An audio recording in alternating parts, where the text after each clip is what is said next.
যে অসমৰ প্ৰান্তে প্ৰান্তে হাজাৰ বিজাৰ মানুহে ৰাইজৰ দলত যোগদান কৰিছে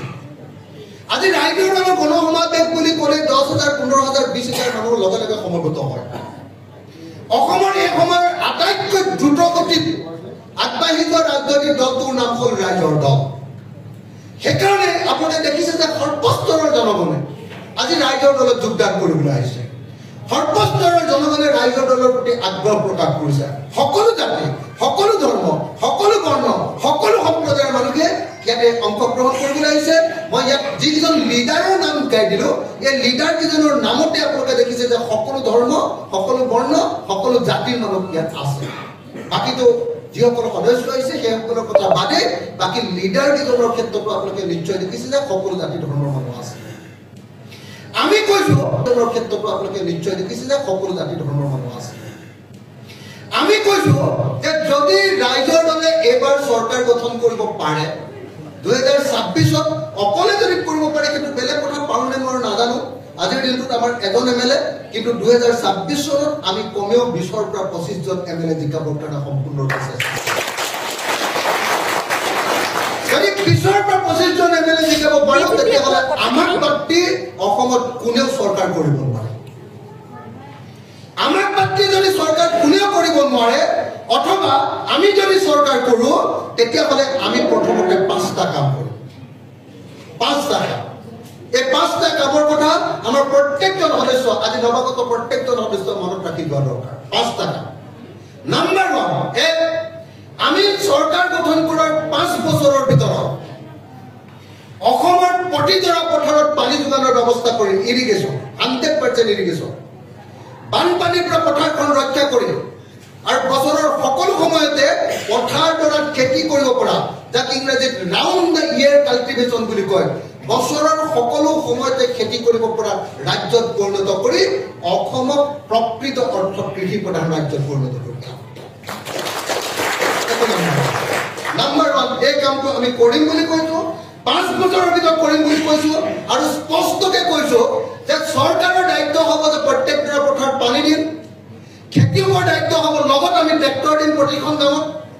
খেতিয়কৰ দায়িত্ব হ'ব প্ৰত্যেকটা পথাৰত খেতি কৰা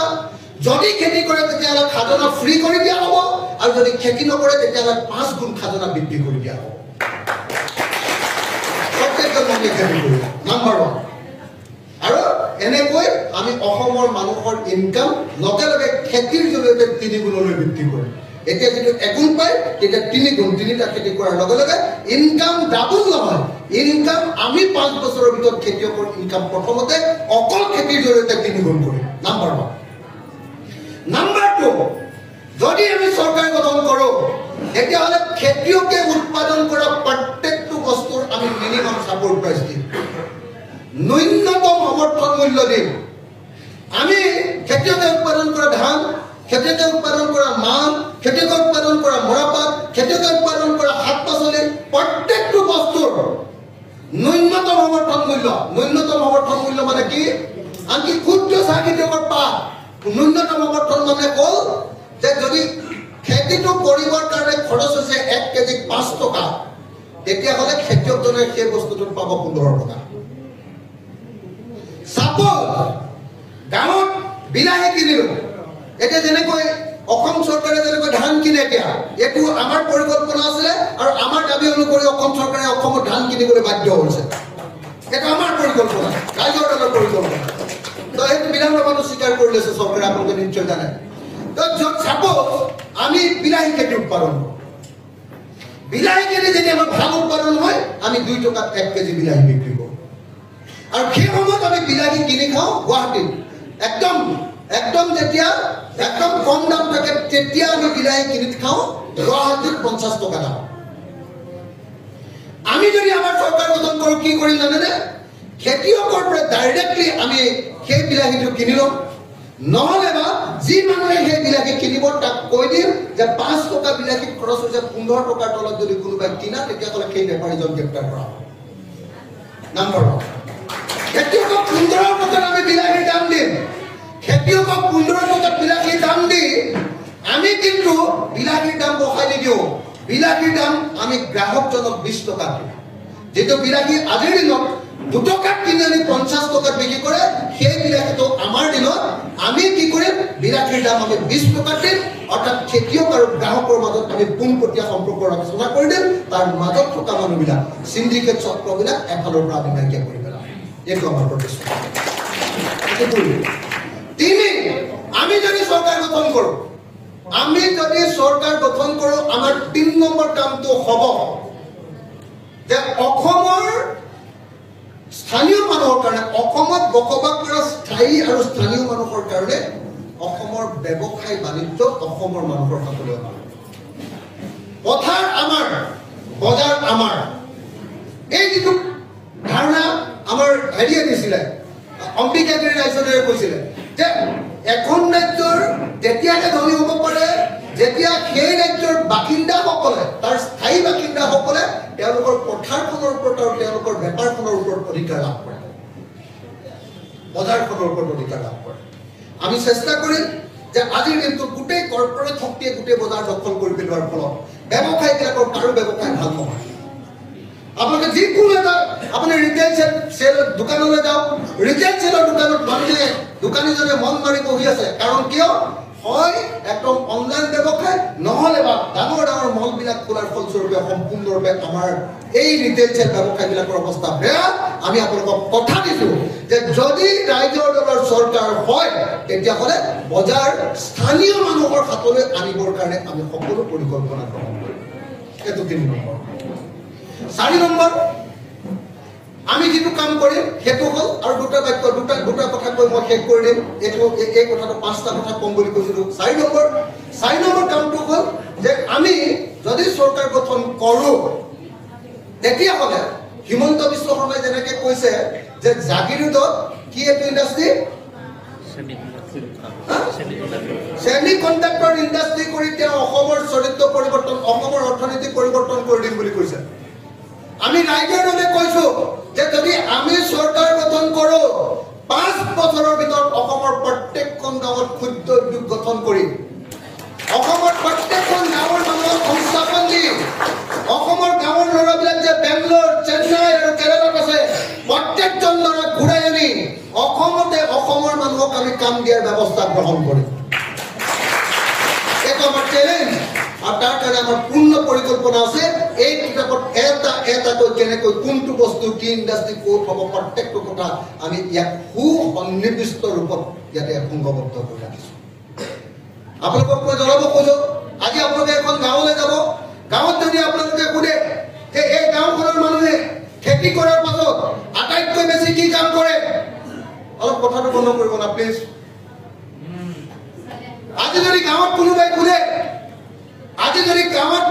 সোধে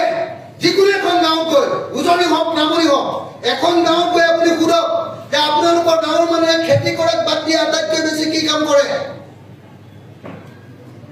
তেতিয়াহ'লে গাঁৱৰ মানুহে ক'ব একেলগতে চিঞৰি ক'ব যে আমাৰ গাঁৱৰ ডেকা ল'ৰাবিলাকে খেতি কৰাত বাদ দি দ্বিতীয় যিটো কাম কৰে সেইটো হ'ল হাজিৰা মিস্ত্ৰীৰ লগত যোগালীৰ কাম কৰে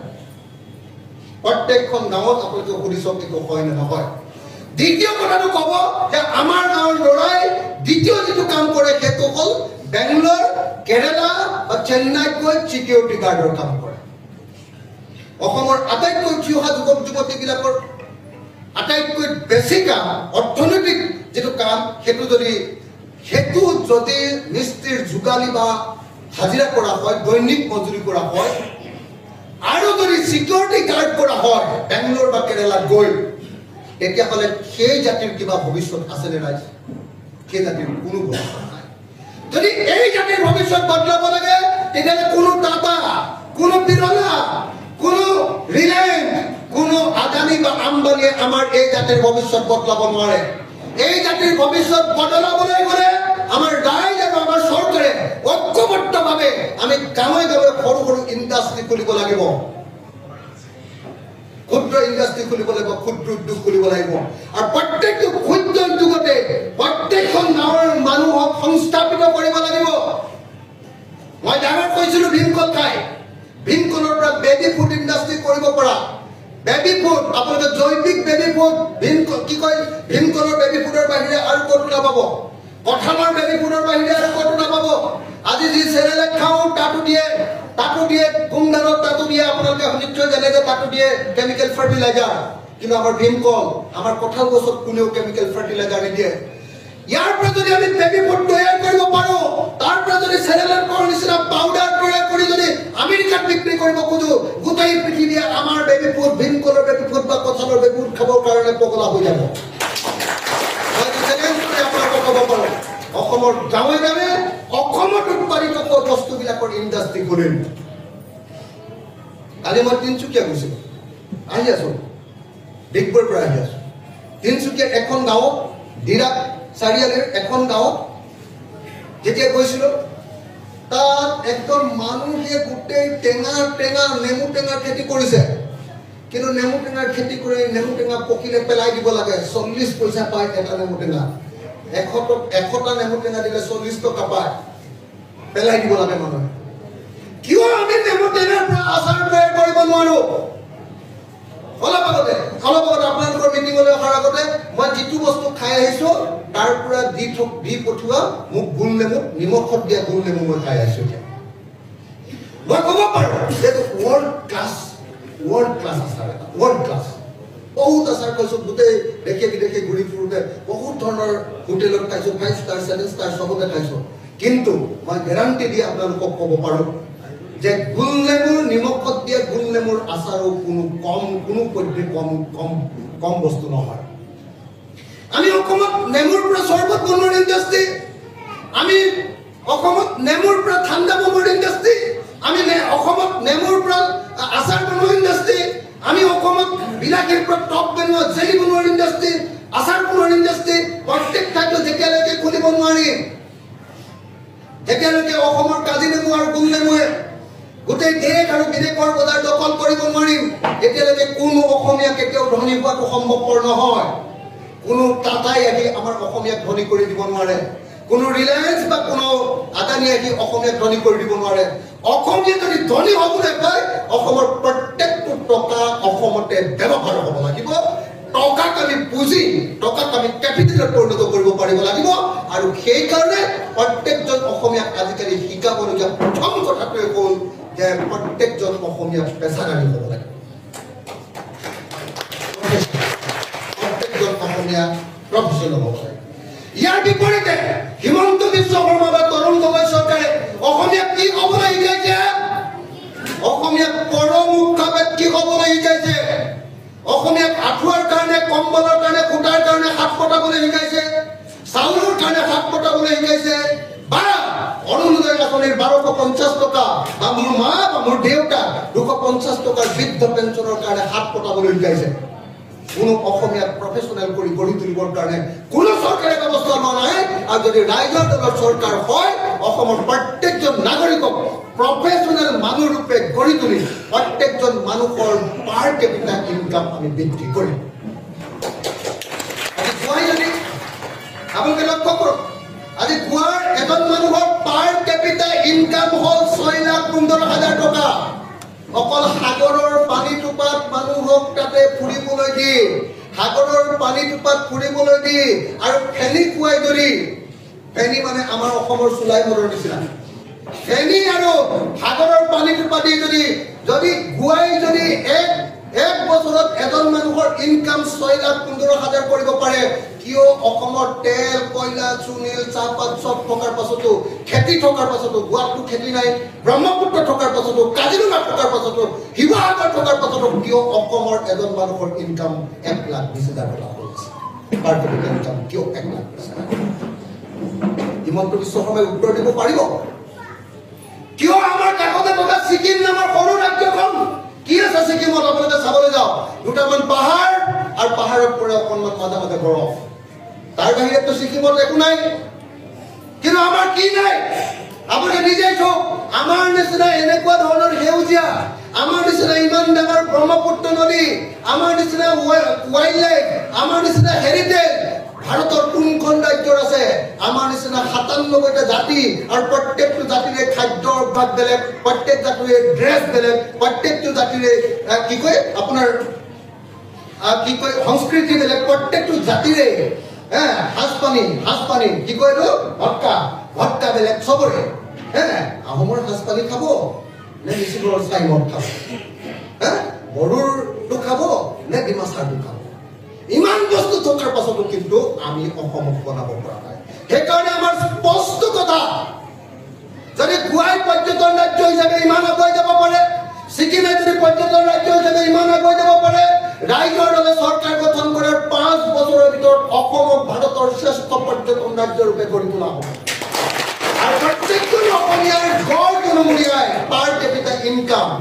1,20,000ৰ পৰা এতিয়া গোৱাৰ 6,15,000 আটাইতকৈ বেছি অন্তত পক্ষে অসমৰ 10 লাখ টকা আমি প্ৰত্যেকজন অসমীয়া মানুহৰ পাৰ কেপিটা এই লক্ষ্যলৈ আমি ৰাজ্যৰ দল গঠন কৰিছো এই লক্ষ্যৰে আমি আগুৱাই যাব খুজিছো সমগ্ৰ অসমত এতিয়া ৰাইজৰ দলৰ প্ৰতি আগ্ৰহ বৃদ্ধি পাইছে সমগ্ৰ জাতি সকলো জাতি জনগোষ্ঠীৰ মানুহে আমাৰ দলত আহি ভিৰ কৰিছে আৰু এই মুহূৰ্তত সেইকাৰণে আমাৰ কাৰণে আটাইতকৈ ইম্পৰ্টেণ্ট কথাটো হ'ল দুটা এক নম্বৰ আমাৰ কাৰণে আটাইতকৈ ইম্পৰ্টেণ্ট কথাটো হ'ল যে এই মুহূৰ্তত জিকিব পৰা নাম্বাৰ 1 দলৰ প্ৰতি আনুগত্য থকা এইটো এক নম্বৰ আচলতে দলৰ প্ৰতি আনুগত্য বা দলৰ আদৰ্শতে পুৰা জিনি যোৱা নাম্বাৰ 1 নাম্বাৰ 2 উইনেবিলিটি থকা